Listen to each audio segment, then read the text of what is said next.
brought to you by Candid. Candid dusting powder, 4 skin problems का एक expert solution. Candid dusting powder, हटा खुजली, लगा कैंडिड। ईरान में जो स्ट्रेट ऑफ हॉर्मुज है ना, वही जहां से रोजाना दुनिया का करीब 20 से 25% तेल, गैस वगैरह का ट्रेड होता है, अब ईरान वहां पर चुंगी यानी टोल लगाने की तैयारी में है। अभी तक स्ट्रेट ऑफ हॉर्मुज से जहाज ऐसे ही निकल जाते थे, यानी कोई पैसा नहीं देना पड़ता था। अब जब से युद्ध हुआ तो रास्ता बंद हो गया। ईरान को भी पता तो है ही कि तेल के टैंकर अटके हुए हैं, तो अमेरिका हो या कोई और देश सब तिल मिलाए हुए हैं। तो उसने सोचा कि आगे से जो जहाज इस रास्ते से गुजरेंगे उनसे चुंगी वसूली जाए।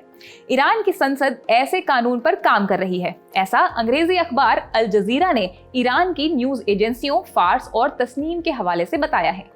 इस मीडिया रिपोर्ट में दावा किया गया है कि प्रपोजल तैयार है, अब लीगल टीम इस पर काम कर रही है।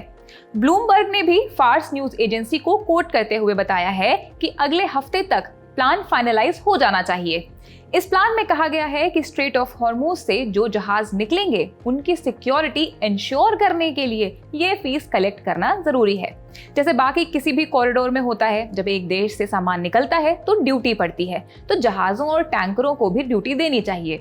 फार्स जो ईरान की न्यूज एजेंसी है, उसको एक अधिकारी ने ये बताया है कि ऐसा कानून बनाने से स्ट्रेट ऑफ हॉर्मुज के ऊपर ईरान की सोवरेनिटी यानी संप्रभुता, उसका कंट्रोल, उसकी निगरानी, ये सब पुख्ता हो जाएंगे और जाहिर है कमाई तो होगी ही। इस पर रिएक्शन भी आने लगे हैं। अबू धाबी की सरकारी तेल कंपनी के सीईओ ने ऐसा कानून बनाने को इकोनॉमिक टेररिज्म यानी आर्थिक आतंकवाद करार दिया है। वैसे ज्यादातर समुद्री रास्ते टोल फ्री ही होते हैं, कुछ जगहों पर फीस लगती भी है। ऐसा उन रास्तों पर होता है जहां आर्टिफिशियल कनाल बने होते हैं, हर जगह ऐसा नहीं होता। स्ट्रेट ऑफ हॉर्मुज भी अब तक फ्री ही था।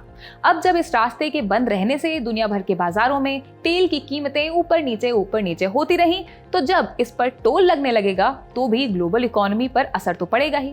खैर वो बात की बात है, अभी तो रास्ता कुछ ही देशों के लिए खुला है, भारत इनमें शामिल है। मुंबई में मौजूद ईरानी कॉन्सुलेट ने साफ कहा है कि ये वही देश हैं जिन्हें ईरान अपना दोस्त मानता है। इस फैसले पर खुद ईरान के विदेश मंत्री अब्बास अराक्ची की मुहर लगी है।